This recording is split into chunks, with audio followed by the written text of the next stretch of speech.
누가복음 3장 21절에서 마지막 38절까지 말씀 한 절씩 교도하도록 하겠습니다. 백성이 다 세례를 받을세 예수도 세례를 받으시고 기도하실 때에 하늘이 열리며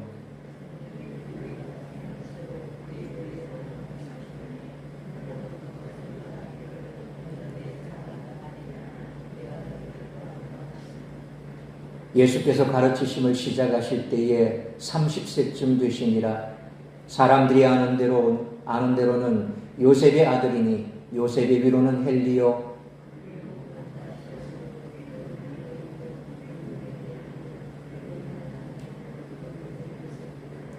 그 위는 맏다디아요 그 위는 아모스요 그 위는 나훔이요 그 위는 에슬리요 그 위는 납게요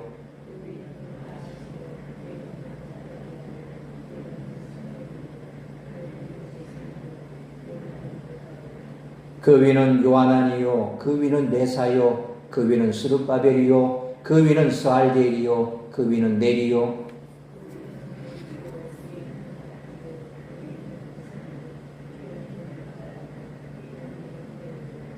그 위는 예수요 그 위는 엘리에세요 그 위는 요림이요 그 위는 맏다시요 그 위는 레위요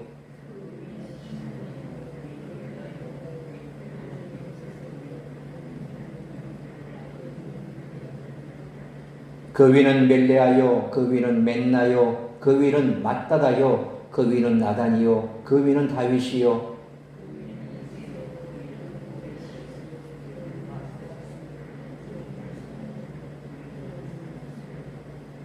그 위는 아비나답이요 그 위는 아니요 그 위는 헤스론이요 그 위는 베레스요 그 위는 유다요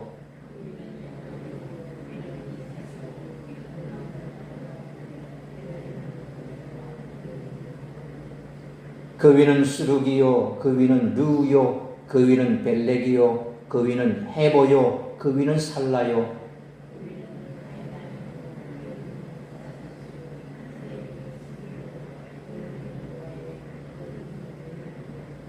그 위는 무두셀라요 그 위는 에녹이요 그 위는 야렛이요 그 위는 마할랄렐이요 그 위는 가이난이요 그 위는 에노스요 그 위는 셋이요 그 위는 아담이요 그 위는 하나님이시니라. 아멘. 기도하겠습니다. 살아계신 아버지 하나님 은혜와 사랑을 감사합니다.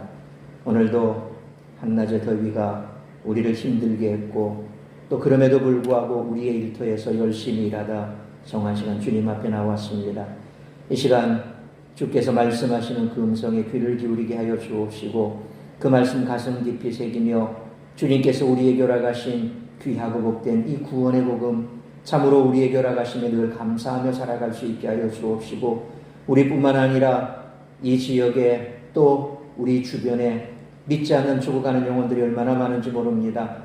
우리 주님이 이 땅에 다시 심판주로 오실 때에 믿는 자를 보겠느냐 말씀하셨는데 진정 우리의 믿음이 주님께서 보시기에 합당한 믿음인지 오늘도 말씀 안에서 우리 자신을 돌아보게 하시고 뿐만 아니라 우리 사랑하는 성도들 어디에 있든지 무엇을 하든지 이 예배의 자리 말씀의 자리를 기억하게 하시고 주님 앞에 나와 예배할 수 있는 환경과 여건과 마음들을 허락하여 주시기를 원합니다. 가정마다 다급한 소식 오가지 않도록 붙들어 주옵시고 오직 말씀이 우리 가슴 깊이 새겨지는 복된 시간이 될 수 있기를 간절히 빌고 소원하오며 이 모든 말씀 우리 주 예수 그리스도의 이름으로 기도하옵나이다. 아멘.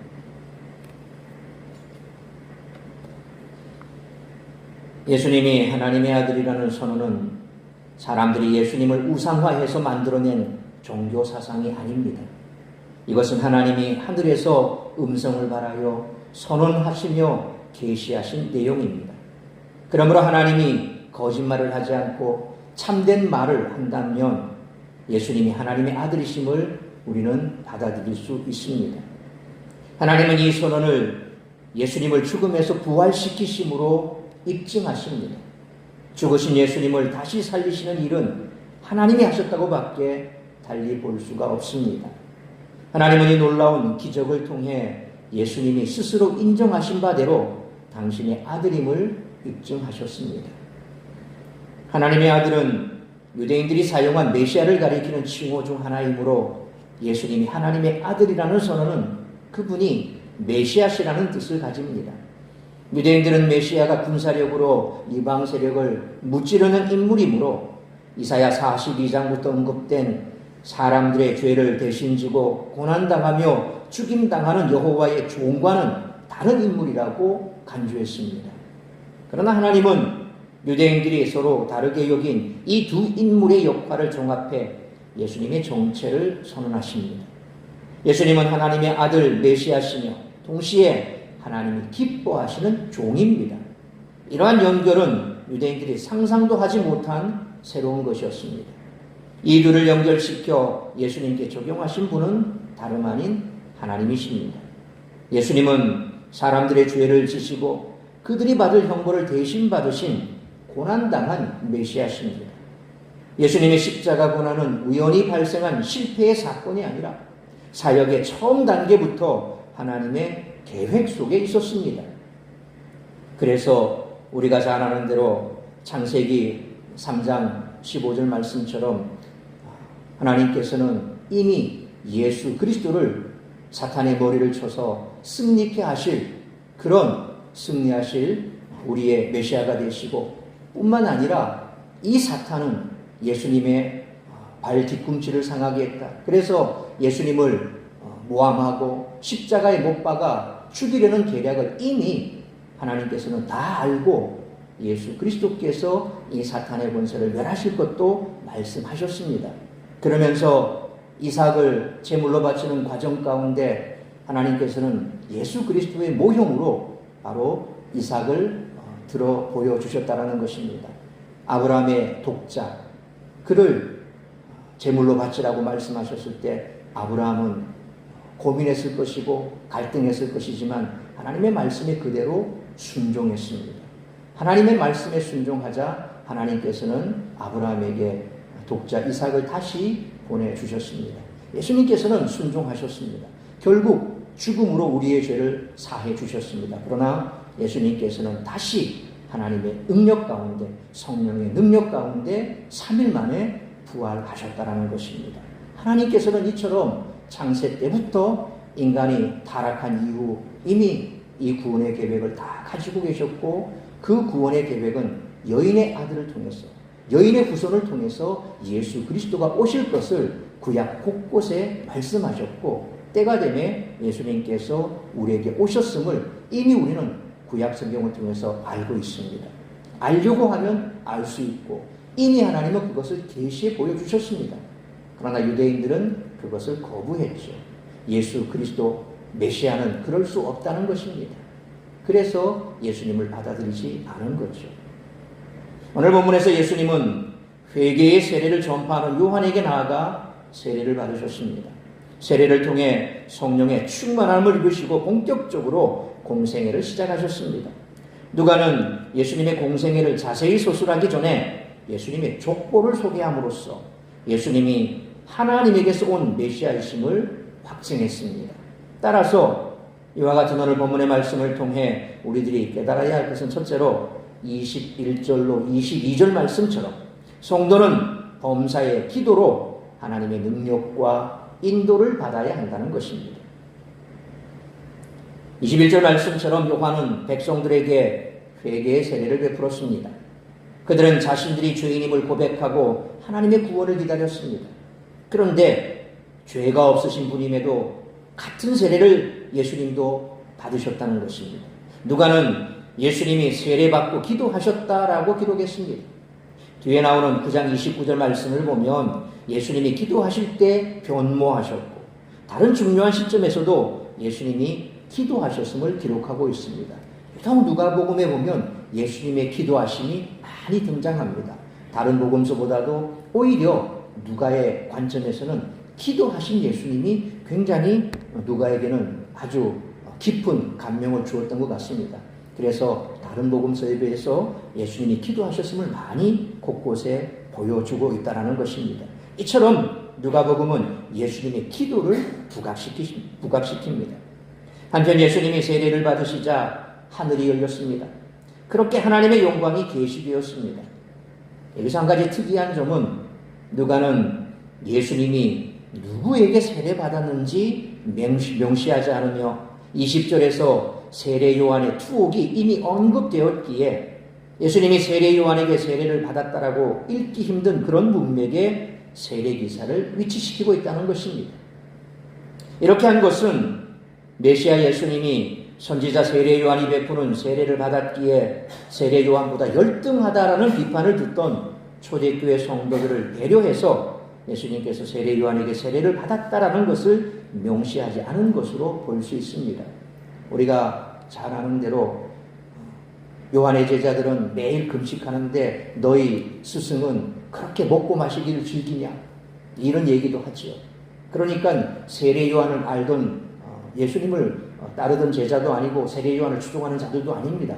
예수님을 모함하기 위해서, 예수님을 폄훼하기 위해서 그렇게 오히려 세례 요한을 높이고 예수님을 깎아내리는, 그럴 때 그들이 썼던 것은 세례 요한은 그렇게 금식을 자주 하는데 너희 스승은 보니까 맨날 먹고 마시는 것만 좋아하더라, 뭐 이런 얘기를 해대지요.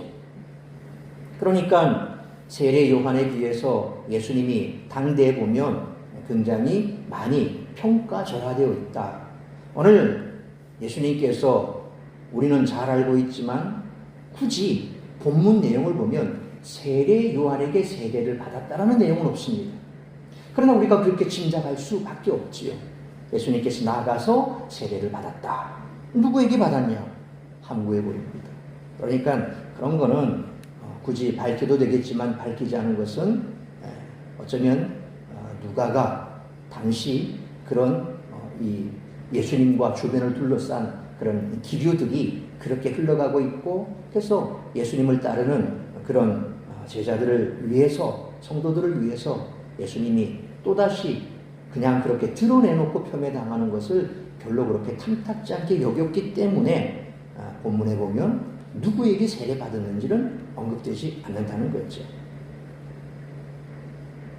또한 누가가 요한의 투옥을 기록한 이후에 예수님의 공생의 시작을 알리는 세례를 기록한 것은 이제 메시아의 선구자로서 요한의 사역이 일단락되고, 예수님보다 6개월 먼저 태어났지요. 예수님보다 6개월 먼저 태어난 세례 요한은 분명 그가 고백했던 것처럼 뒤에 오실 메시아의 그 주의 앞길을 내가 예비하기 위해서 온 선구자다 라고 그렇게 본인 스스로도 얘기를 했고, 또 그렇게 해서 이제 누가의 입장에서 보면 30절에 우리가 30절에서 보면 투옥 사건까지 기록하고 마무리를 지어버립니다. 그리고 이후에 예수님이 세례를 받으십니다. 이것은 예수님이 이제 새롭게 예수님을 시작하시고 세례 요한은 그의 사역이 여기서 일단락 끝나는 걸로 그렇게 누가는 기록하고 있다라는 것입니다. 이처럼 예수님이 세례를 받으신 사건은 매우 중요합니다. 이는 요한의 사역과 요한이 전하는 하나님의 말씀을 예수님이 인정하셨음을 의미하며 또 예수님이 완전히 인간의 모습으로 오셨음을 보여주기 때문입니다. 이 사건을 통해 성령의 임재하심도 또한 드러나고 있습니다. 예수님이 세례를 받으실 때 22절 말씀처럼 성령이 비둘기 같은 형체로 예수님께 임하셨습니다. 성령의 강림이 볼 수 있는 신체적인 형태로 이루어졌다는 것은 부활하신 예수님이 몸을 입고 나타나신 것과 유사한 것입니다. 이렇게 시각적 목격이 가능한 현상과 함께 청각적인 현상도 발생했다는 거죠. 하늘로부터 예수님이 하나님이심을 알려주는 음성이 선포되었습니다. 누가는 내 사랑하는 아들 내가 너를 기뻐한다라는 하나님의 음성을 귀로 들을 수 있었다라고 기록했습니다. 여기서 너는 대명사로 이 말씀이 예수님께 임한 말씀임을 알 수 있다는 거죠. 마가복음 1장 10절로 11절 말씀에 따르면 이 현상을 보고 들은 분이 예수님이심을 명확히 기록하고 있습니다. 이는 예수 그리스도에 대한 가장 확실한 증거죠. 하나님의 아들이라는 예수님의 정체성과 예수님의 사역을 하나님이 기뻐하시고 용납하셨다라는 것을 직접적으로 증거하고 있습니다. 사실 예수님이 받은 세례는 세례 요한에게 받은 회개의 세례입니다.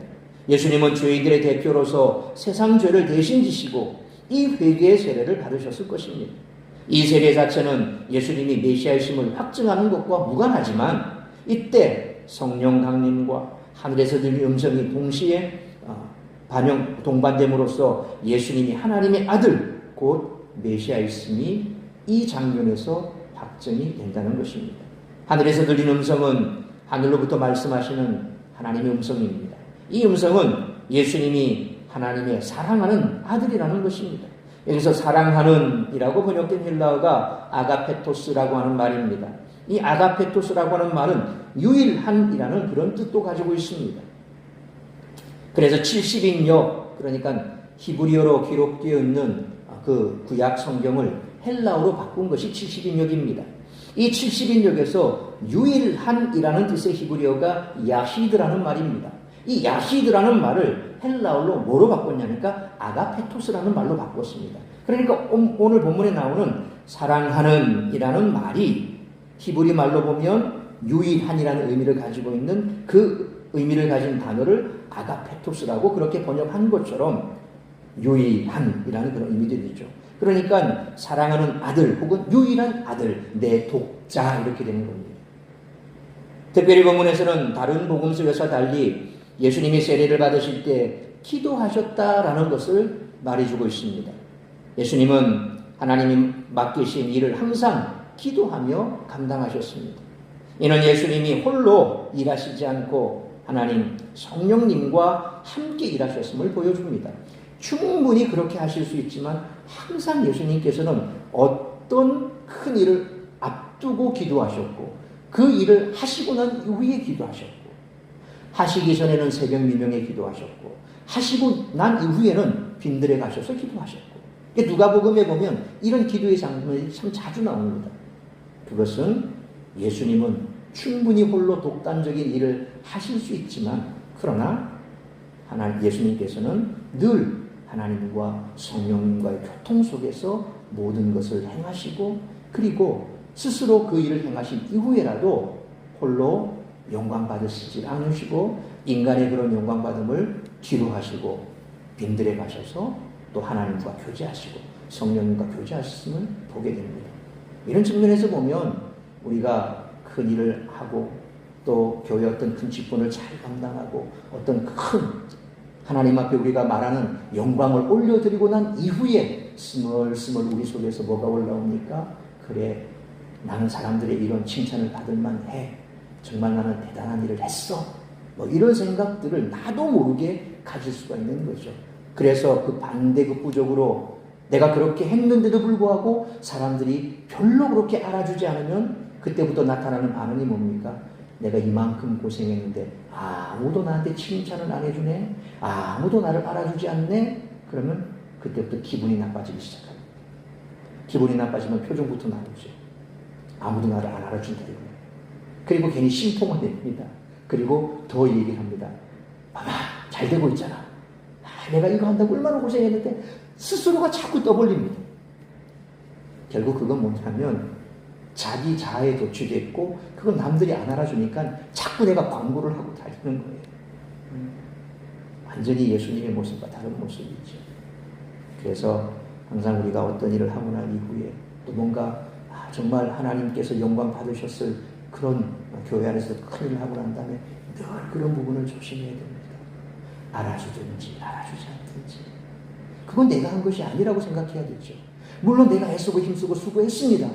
그런데 나 혼자 한 건가요? 내가 능력이 출중해서 한 건가요? 아니라는 거죠. 하나님이 도와주시지 않았고 하나님이 기뻐하시지 않는 일이었다면 가능하지가 않는다는 겁니다. 우리가 스스로 할 수 있는 것은 없다는 거죠. 그래서 예수님께서 비유로 말씀한 게 뭡니까? 무익한 종의 비유를 말씀하셨잖아요. 종은 아무리 열심히 하고 나서도 그 생생될 게 없다는 거예요. 종은 당연히 그걸 해야 될 일이고 또 그렇게 하는 게 만만하고 그래서 그게 종이 하는 일이다. 그 무익한 종이라는 비유를 들어주지 않습니까? 우리가 그런 마음을 가진다면 결코 교만할 수가 없고 또 하나님의 영광을 가로채는 일도 없다는 거예요. 교만해지면 하나님의 영광을 내가 가로채버립니다. 그러면 하늘의 상급이 없어지는 거예요. 하나님께 모든 영광을 오롯이 올려드리면 그게 나중에 상급이 되는 거죠. 그러므로 성도는 성부, 성자, 성령 하나님과 함께하는 사람이기에 혼자 주도적으로 살아가는 존재가 아니므로 모든 일을 기도로 하나님의 능력을 얻고 인도받는 우리 모두가 되시기를 축원합니다. 두 번째로 23절로 마지막 38절 말씀처럼 예수님은 모든 인류의 대표시며 종말의 심판주가 되신다는 것입니다. 예수님은 30살에 공적 사역을 시작하셨습니다. 지금까지 누가는 예수님이 그리스도도 되심과 구원자 되심을 하나님의 신적 계시와 간섭을 통해서 확증했습니다. 이제 23절로 38절까지는 매우 인간적인 방법이지만 그 시대에 많은 사람이 중요하게 생각했던 족보를 통해 예수님의 그리스도 되심을 우리에게 알려주고 있습니다. 여기에 나타나는 족보는 마태복음에 나타나는 족보와 조금 다른 특징을 보여준다는 것입니다. 누가는 마태가 소개한 족보와는 정반대의 순서로 기록되어 있습니다. 곧 현재에서부터 과거로 거슬러 올라가는 그런 인물로 소개하고 있습니다. 또 누가는 마태보다 더 오래된 조상까지 제시하고 있습니다. 마태는 아브라함에서 멈추지만 누가는 아담에게까지 올라가고 있다는 것입니다. 누가가 이 족보를 통해 전하고자 하는 내용은 분명합니다. 이는 예수님이 다윗, 아브라함 그리고 아담의 계보에 계시다라는 것입니다. 그분은 다윗의 후손으로 왕의 상속자이십니다. 그분은 하나님의 아들이자 다윗의 아들로서 통치권을 가지고 계십니다. 그분은 아브라함의 후손으로 이스라엘의 약속과 소망을 이루실 분입니다. 예수님은 또한 아담의 후손으로 모든 인류를 대표하시는 분이십니다. 먼저 23절에서 누가는 요셉의 아버지를 헬리라고 소개를 하는데 마태복음 1장 16절에 보니까 야곱은 마리의 남편 요셉을 낳았으니 마리아에게서 그리스도라 칭하는 예수가 나시니라. 마태복음 요셉의 아버지를 야곱이라고 그렇게 기록하고 있습니다. 헬리와 야곱은 아버지도 다르고 할아버지도 다르므로 동일 인물이 아니며 형제지간도 아닙니다. 그러면 마태복음과 누가복음은 완전히 다른 사람을 갖다 내놓고 있기 때문에 뭔가 문제가 심각해지죠. 그런데 헬리와 야곱 중 한 명은 요셉의 생부이고 다른 한 명은 양부라고 볼 수 있습니다. 자, 여기서 양부라 그러니까 마리아가 요셉이 죽고 난 다음에 재혼을 했는가라고 그렇게 착각할 수 있습니다. 예, 우리 현대 입장에서는 충분히 그렇게 추측할 수 있죠. 자, 그런데 여기서 양부라고 하는 것은 그런 개념이 아닙니다. 수알디엘을 공통조상으로 하는 헬리 가문과 야곱 가문 중 한 가문에서 대가 끊어지자 입양이 발생한 것입니다. 소위 말하면 고엘이라고 기업 물을 자, 우리 룻기에 보면 기업 물을 자라고 나오지요. 형제지간에 누가 대가 끊어질 때쯤 되면 그 집안 중에서 누군가가 대를 이을 사람을 넣어줘야 됩니다. 이게 이스라엘에서 법입니다. 핏줄이 끊어지면 안 되기 때문에. 그래서 바로 이 스알디엘의 공통조상으로 하는 헬리 가문, 야곱 가문 중 한 가문에서 대가 끊어지자 입양이 발생했습니다. 누가복음의 족보에서는 스룹바벨의 아버지는 스알디엘이고 스알디엘의 아버지는 27절에 보니까 네리인데 마태복음 1장 12절에 보면 스룹바벨으로 사로잡혀간 후에 여고냐는 스알디엘을 낳고 스알디엘은 스룹바벨을 낳고 라는 말씀처럼 마태복음에서는 스알디엘의 아버지가 여고냐라고 되어 있습니다. 여기서도 여고냐 가문과 네리 가문 사이에 입양이 발생했음을 알 수 있습니다. 두 계보는 다윗을 공통조상으로 합니다. 두 가문이 모두 다윗 가문이므로 먼 친척이지만 서로 입양이 이루어진 거죠. 이렇게 보면 마태복음의 족보와 누가복음의 족보 사이에는 모순이 없다라는 것입니다.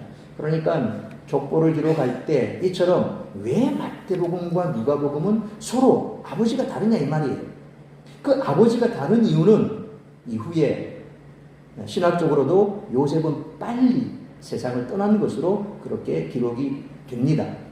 그래서 마리아가 홀로 자녀들을 다 양육하는 이후에 보면 그런 이 학자들이 주장을 하고 있습니다. 그래서 어쨌든 간에 이런 요셉의 가문에 있어서 왜 요셉이 나오고 야곱이 나오느냐 이게 뭐냐라고 얘기할 수 있지만 요셉 가문에 있어서 이런 문제가 있었기 때문에 이런 기업 물자, 소위 말하면 대를 이어서 입양이라고 하는 그런 단계를 거치기 때문에 서로 다른 일들이 발생한다. 그러면 결국 이 족보에서는 왜 이런 일이 발생한지에 대해서 기록을 하지 않지 않습니까?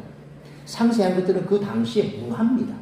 그러니까 성경이 보면 상세하게 기록하지 않은 것은 이 성경이 처음 기록되어서 읽혀질 대상들이 이미 그 내용을 알고 있는 거죠. 그래서 우리가 성경을 좀 더 깊이 알고 싶고 자세히 알고 싶으면 이 성경이 기록될 당시, 이 성경 기록 당시 문화가 무엇이고 그리고 풍습이 무엇인지에 대해서 기본적으로 알면 굉장히 빨리 쉽게 이해가 된다는 것입니다. 자, 그리고 23절 말씀을 보면 예수님이 사역을 시작하실 때 30세쯤 되셨다라고 기록되어 있습니다. 예수님은 헤롯이 죽은 주전 4년 이전에 탄생하셨으므로 세례 요한이 활동하기 시작한 주후 28년경에 이미 최소한 32세셨습니다. 누가가 30세를 언급한 것은 창세기 41장 46절 말씀처럼 요셉이 30세의 총리로, 사무엘하 5장 4절 말씀처럼 다윗이 30세의 왕으로 활동하기 시작한 그런 사실과 연관지어서 예수님의 활동 시작 시기를 소개하고자 했기 때문에 30세쯤이라고 그렇게 기록합니다. 30세라고 딱 못 박는 것이 아니라 30세쯤이라고 되어 있습니다. about 그 정도다. 그러니까 명확하게 30몇 살이다 이렇게 못 박는 게 아니라 그쯤이다. 그러니까 쯤이라고 그 뒤에를 우수리를 갖다 붙인 것은 그거보다는 좀 많은데, 그러나 중요한 것은 이 30세라고 하는 이 의미가 주는 게 다윗이 그랬고 뿐만 아니라 요셉이 총리가 되는 그 나이도 그랬고, 그러니까 성경의 굵직한 이스라엘의 역사에 있어서 획을 긋는, 요셉을 통해서 출애굽이 가능한 애굽 땅에 들어와서 이스라엘 백성들이 출애굽할 수 있는 그런 민족을 하나님께서 만들어 주셨죠. 그 근간이 어디 있습니까? 요셉이 애굽에 들어감으로써 야곱의 식구들이 거기에서 큰 민족을 이룰 수 있는 근간을 이루었죠. 요셉이 중요하다는 것입니다. 다윗은 그 이전에 다윗은 또한 뭡니까? 그 이후에 다윗은 역시 왕국을 하나로 통합했고 하나님 앞에 크게 쓰임 받았던 그런 이스라엘 역사에 있어서 가장 위대한 왕이 누굽니까? 다윗. 그래서 다윗 계보라 그러면 왕족으로 칭송받죠. 그 다윗이 30세에 왕이 되었고, 그래서 이런 어떤 전반적인 역사의 흐름 속에서 예수님 역시도 그런 맥락에서 활동한 그런 분이다라는 것을 누가가 강조하기 위해서 30세쯤이라고 예수님의 사역 시기를 말하고 있습니다. 한편 33절에 보면 아니의 아들 아드민을 소개하는데, 한글 성경에서는 헬라어 원문에 있는 이 아드민이라고 하는 이 인물이 번역되지 않고 빠져버렸습니다. 헬라어 원문을 보면 분명 아드민이 들어있습니다.